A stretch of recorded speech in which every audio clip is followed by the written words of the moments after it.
দুইজনে পরামর্শ করলেন যে গোপালকে কিভাবে ফাঁদে ফেলে মেরে ফেলা যায়।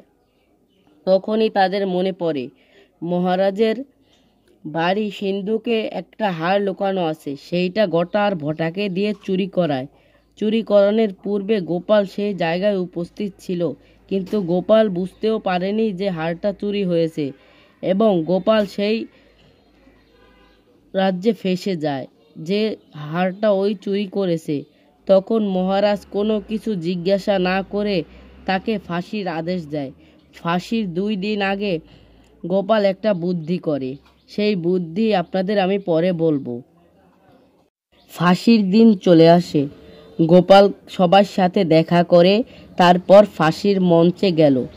ফাঁসির মঞ্চে যাওয়ার পর গোপাল তার মহারাজকে বারেবার বলল যে আমি চুরি করিনি, কিন্তু মহারাজ কোনো কথা না বলে ঘরে চলে গেল এবং গোপাল ভাঁড়কে ফাঁসি দেওয়া হলো।